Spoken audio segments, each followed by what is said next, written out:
E aí, meus amores, tudo bem? Tranquilinho? Vamos falar um pouquinho sobre atmosfera.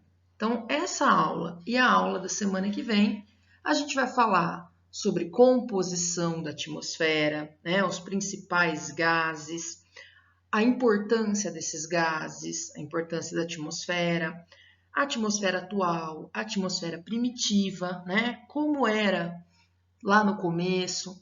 Então vamos trabalhar esse assunto bem gostoso e bem interessante. Beleza? Hey ho, let's go então, galera.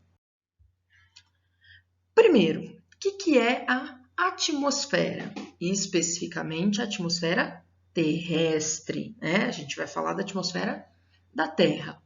A gente define a atmosfera como uma camada de ar que envolve todo o planeta Terra e auxilia na manutenção da vida. Então, aqui a gente já pode ver uma importância da atmosfera, dessa camada de ar, de uma mistura de gases. Ela tem uma importância no auxílio da manutenção da vida. E a gente vai ver aí ao longo das aulas como que é, né? O que é essa importância, o que é essa manutenção da vida, beleza? A atmosfera, ela é composta por gases que não se dissipam, né? Porque vocês podem pensar, mas é uma camada de ar, é uma mistura de gases, e esses gases não vão se dissipar, né? Não vão se desprender, vai ficar formando uma camadinha bonitinha ali ao redor da Terra?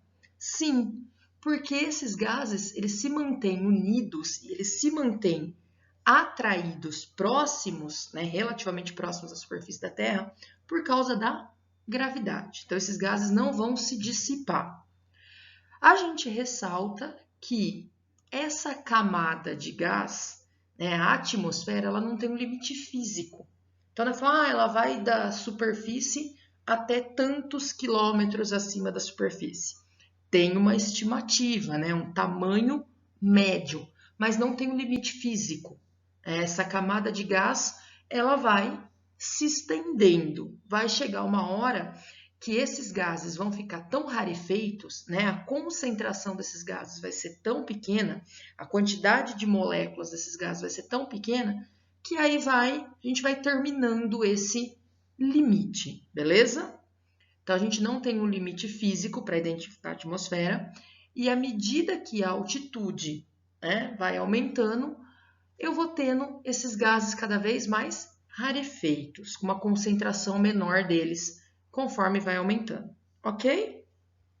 Então aqui a gente pode ver essa foto feita por satélite aqui, ó, ela mostra essa camadinha brilhante aqui, ó. Essa camadinha brilhante é a camada da atmosfera. Então não tem uma linha que define o final dessa camada de gás. Ela se estende, só que a quantidade de gás vai ficando cada vez menor, beleza? Importância da atmosfera. Reservatório de substâncias essenciais, gás carbônico, gás oxigênio, gás nitrogênio. Então, sem gás oxigênio e sem gás carbônico, não teríamos vida na Terra, beleza? Então, é uma fonte importantíssima desses gases. A atmosfera, ela deixa passar uma grande parte da luz solar, né, que ilumina a superfície terrestre. Só que, ao mesmo tempo, ela tem a função de controlar e bloquear esse excesso de luz solar e principalmente a incidência de luz ultravioleta nociva para a gente. E aí, mais especificamente, é a camada de ozônio que tem essa função, que a gente vai falar na próxima aula, mas que faz parte das camadas da atmosfera, tá? Então, a atmosfera, ela regula algumas partes, né, camada de ozônio especificamente, ela regula essa incidência de luz solar, deixando passar o que é suficiente para a iluminação da superfície e bloqueando luz ultravioleta, que é nociva. E tem também o efeito estufa, né, que é responsável pela manutenção da temperatura média da Terra, ali em torno de 20 e 25 graus. A gente vai falar também depois de efeito estufa, beleza? E a atmosfera ela também bloqueia pequenos meteoritos que iriam cair na Terra. Tá? Esses pequenos meteoritos, eles entram em combustão, eles são queimados quando eles atingem a mesosfera, que é uma das camadas da atmosfera. Então, evita esses pequenos meteoritos de caírem na superfície, beleza? Vamos falar um pouquinho, então, da atmosfera atual, porque a gente sabe que não só a atmosfera, mas a Terra, ela não surgiu assim, galera, né? Teve todo um processo de desenvolvimento. Então, a gente vai falar da atmosfera atual, composição, camadas, do que ela é hoje, e depois a gente fala da atmosfera primitiva, né? De como era essa atmosfera e o seu desenvolvimento. Então, a atmosfera atual. A gente consegue dividir a atmosfera terrestre em camadas, isso de acordo com a variação da temperatura. Então, com base no critério da dinâmica de temperatura, a gente divide a atmosfera terrestre em camadas. Apesar da gente dividir a atmosfera terrestre em camadas, de novo, a gente não tem um limite físico, nem no fim da atmosfera, nem entre essas camadas. Então, não tem uma linha que mostra, que define a mudança de uma camada de atmosfera para outra. Né? A atmosfera, ele é um composto, uma mistura de gases, ela é um meio fluido de gases. Então, a gente não tem limites definidos. A gente consegue ter noção dessas divisões de acordo com a variação de temperatura. Alguns pesquisadores, né, estudiosos de climatologia, trabalham especificamente com a atmosfera, eles calculam, né, eles limitam a atmosfera terrestre a aproximadamente 1.000 quilômetros, da superfície 1.000 quilômetros acima, mais ou menos. De novo, a gente não tem um limite definido, tá? Então, mais ou menos 1.000 quilômetros. Pensando aí nessas variações de temperatura que divide a atmosfera em camadas, beleza? Vamos dar uma olhadinha, então, nessas camadas da atmosfera. Então, a camada da atmosfera da Terra, pensando na variação de temperatura. Então, temos aqui a superfície terrestre. A média de temperatura da superfície terrestre é de 20 graus. Quando eu falo média, eu estou levando em consideração que tem locais na Terra que a temperatura na superfície é muito maior e locais que é muito menor, locais que são muito menores, tá? Então, a gente faz uma média. Então, a média da temperatura na superfície terrestre, 20 graus Celsius. Essa primeira camada da atmosfera, próxima à superfície terrestre, que vai ali da superfície até mais ou menos 11 quilômetros, é chamada de troposfera. Então, essa é a camada que nós estamos, beleza? É a troposfera. A partir de 11 quilômetros até uns 50 quilômetros, mais ou menos, acima, a gente tem a estratosfera. A temperatura da estratosfera é em torno de menos 55 graus Celsius. A camada de ozônio, ela localiza-se na estratosfera. Tanto que tem uma diferença entre a importância do ozônio localizado na estratosfera e a importância do ozônio localizado na troposfera. A gente vai falar disso quando for falar de camada de ozônio. Ozônio estratosférico e troposférico. Tá? Então, a camada de ozônio, ela localiza-se aqui na estratosfera. É na estratosfera também que a gente tem os aviões. Tá? Então, os aviões eles estão voando a essa temperatura de menos 55 graus. Tá? Acima da estratosfera, a gente tem a mesosfera, de 50 a mais ou menos 80 quilômetros acima. Na mesosfera, a gente tem a incidência dos raios, né? Pequenos meteoritos que não foram destruídos. Tá? Então, a gente tem ali na mesosfera temperatura mais ou menos menos 5 graus Celsius. Então, a gente tinha uma temperatura mais alta, diminuiu bem, e aí ela aumentou um pouquinho de novo.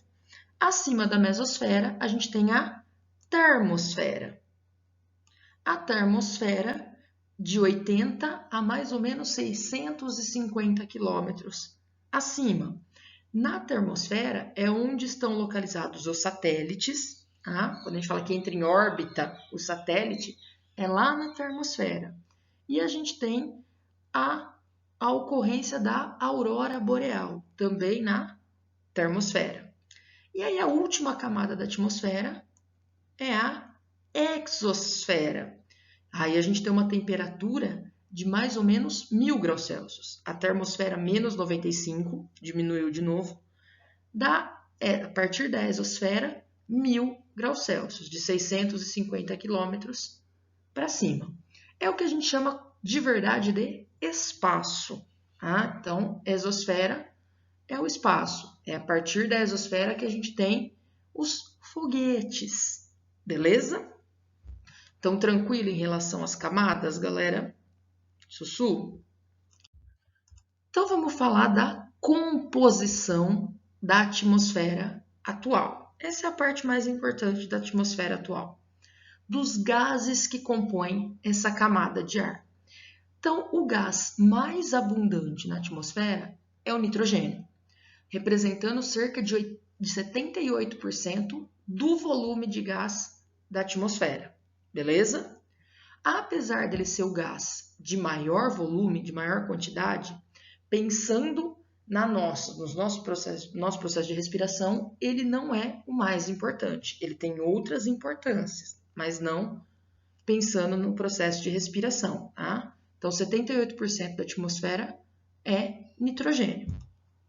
21% oxigênio. O segundo gás mais abundante é o oxigênio, com 21%. Ele é o gás que possibilita a vida no planeta Terra. E aí a gente vai ver que ele é o gás também que vai formar o ozônio. Então, o gás ozônio, ele é proveniente do gás oxigênio. A gente vai falar semana que vem, beleza?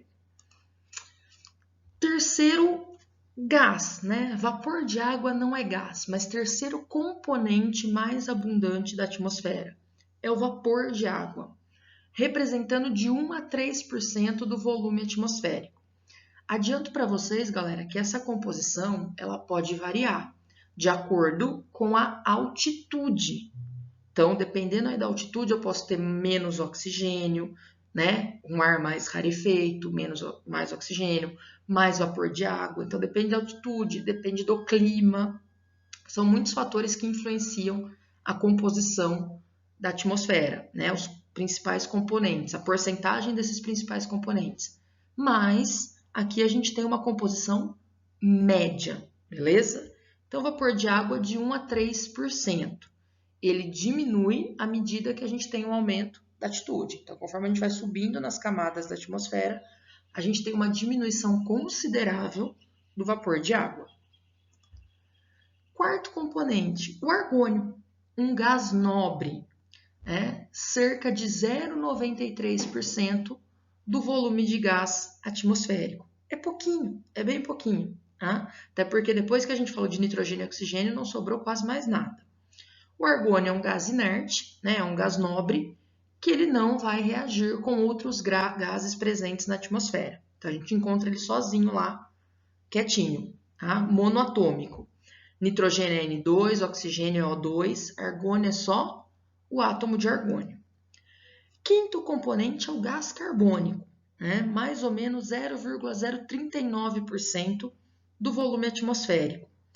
O gás carbônico ele é encontrado na atmosfera proveniente, né, da decorrência do nosso processo de respiração e também por causa da queima de combustíveis fósseis. E aí tem toda a questão do aumento do efeito estufa que a gente vai falar depois também. O CO2 ele é o principal gás estufa, beleza? E aí, por último, os outros gases. Então, a gente tem, além de nitrogênio, oxigênio, vapor de água, argônio e gás carbônico, a gente tem neônio, metano, hidrogênio, ozônio, né? Ali na camada de ozônio, hélio.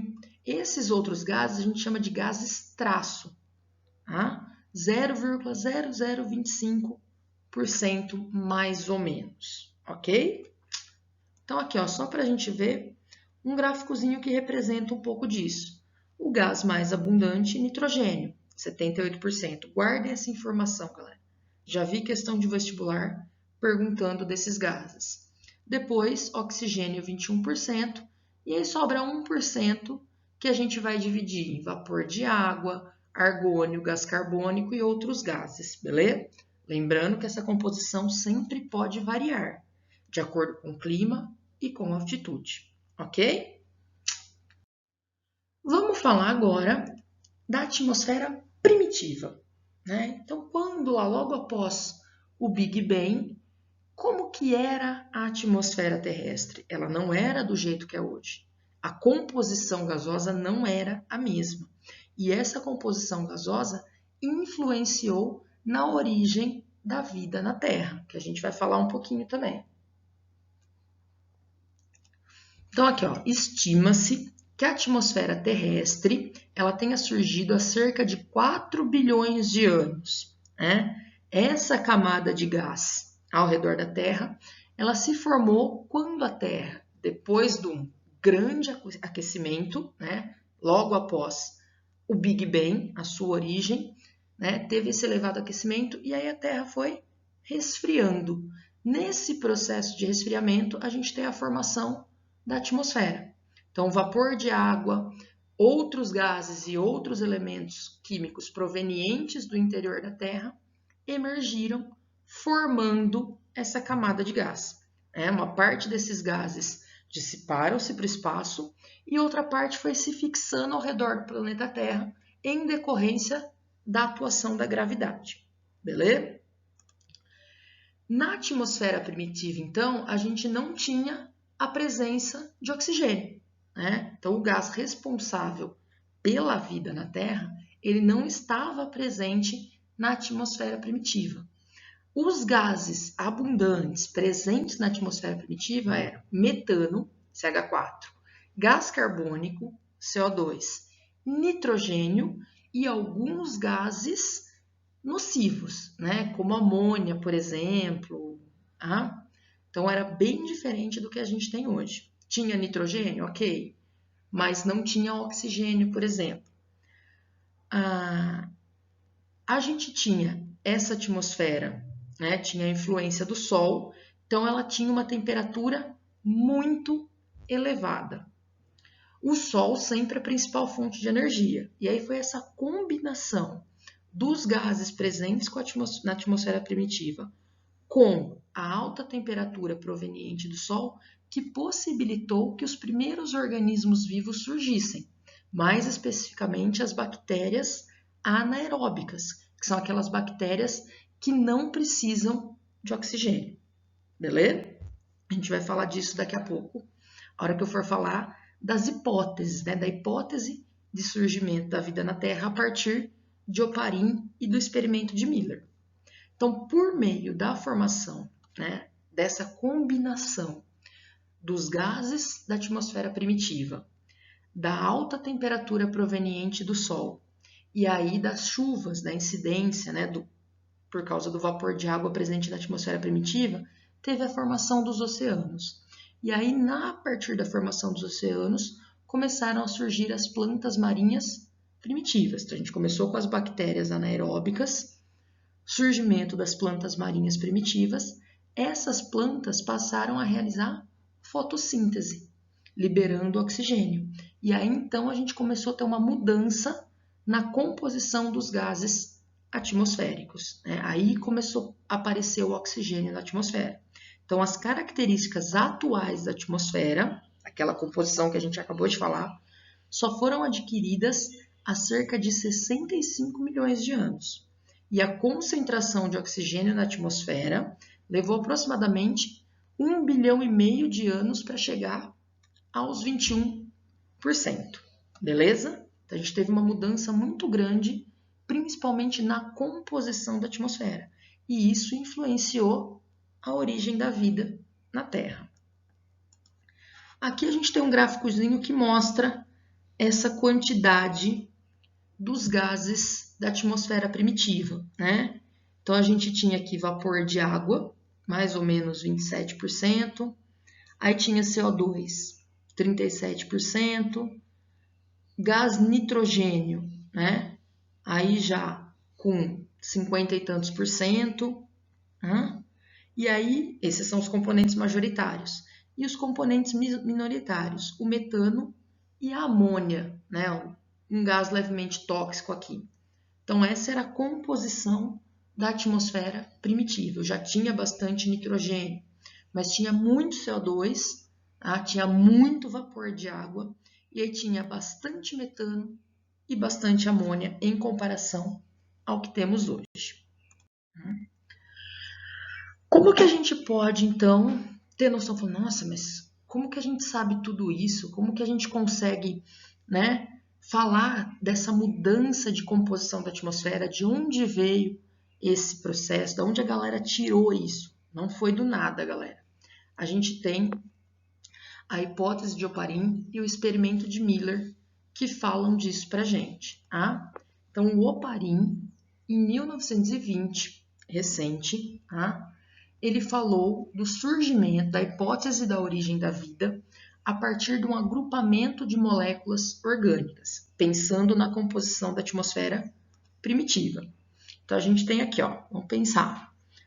Eu tinha a nossa atmosfera primitiva, cerca de 3,8 bilhões de anos atrás, composta por nitrogênio, amônia, metano, vapor de água, um pouquinho de hidrogênio. Esses gases provenientes principalmente de erupções vulcânicas. Esses gases foram sofrendo descargas elétricas, tá? Então, também, na atmosfera primitiva, a gente tinha uma incidência muito grande de descarga elétrica. Esses gases, sofrendo a influência das descargas elétricas, da radiação ultravioleta, eles foram sofrendo reações químicas, formando moléculas orgânicas simples, moléculas orgânicas pequenas, como os aminoácidos, né? Os ácidos graxos de cadeias não tão extensas. E aí, como tinha muito vapor de água também, tinha chuva, galera. Essa combinação, gases da atmosfera primitiva, descargas elétricas e precipitação de água, foi arrastando essas moléculas e formando os oceanos primitivos. Foi nesse oceano primitivo que a gente teve a formação dos primeiros seres eucariontes. Então, a gente tem essas moléculas simples se ligando e formando moléculas orgânicas mais complexas. Essas moléculas foram sofrendo modificações e reações, formando RNA. Tá? O RNA ancestral foi formando os seres eucariontes. Então, essa é a hipótese de Oparin sobre a origem da vida, pensando na composição da atmosfera primitiva. Em 1952, Stanley Miller, baseando-se na hipótese de Oparin, ele fez um experimento na tentativa de recriar o ambiente primitivo, a atmosfera primitiva. Vamos dar uma olhadinha rapidinho aqui, ó. Então, ele simulou essa atmosfera com os gases, então tinha lá gás hidrogênio, gás amônia, gás metano, vapor de água, e ele submeteu essa mistura de gases a descargas elétricas. Então, tudo isso aqui, ó, para simular o que estava acontecendo na Terra há cerca de 3 bilhões de anos.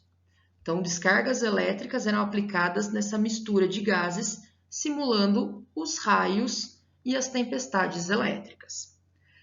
Ele montou um esquema onde tinha também a circulação de água fria, para eu ter o resfriamento desses gases e aí, consequentemente, a formação das moléculas orgânicas simples. Então, coloco os gases aqui, os gases entram por esses tubinhos, são submetidos a descargas elétricas. Além da função de resfriamento da água, ele também colocou a água na base do aparelho para simular a formação desse oceano primitivo. Então, a água acumulada na parte de baixo do aparelho, que tinha essas moléculas orgânicas simples, né, aminoácido, ácido graxo de cadeia pequena, álcool, ele simulava os mares e lagos primitivos. Num outro recipiente, ele aquecia essa água contendo essas moléculas orgânicas simples, beleza? Ele começou a observar, a partir dessa introdução dos gases, né, que eram submetidos a descargas elétricas, formação das moléculas orgânicas simples, ele observou após uma semana a produção dos aminoácidos e as bases nitrogenadas. E aí é onde a gente tem a formação do RNA e depois, consequentemente, dos primeiros seres eucariontes, né? Aqueles que possuem núcleo, beleza? Então, galera, aqui a gente tem a hipótese de origem da vida, né? E um experimento falando dessa hipótese, pensando na composição da atmosfera primitiva. E aí a gente pode fazer uma comparação com a atmosfera atual. Então, de onde começou a surgir o oxigênio que a gente tem hoje, né? A partir aí depois da fotossíntese, consequentemente diminuição de gás carbônico também. Então, conforme a vida surgiu e foi evoluindo, a gente foi tendo uma modificação na composição da atmosfera terrestre. Belezinha? Vamos parar por aqui. Na próxima aula, a gente vai falar do nitrogênio e do oxigênio, especificamente, né? Os dois componentes mais abundantes da atmosfera. E vamos falar um pouquinho da camada de ozônio. Beleza? Valeu, até a próxima!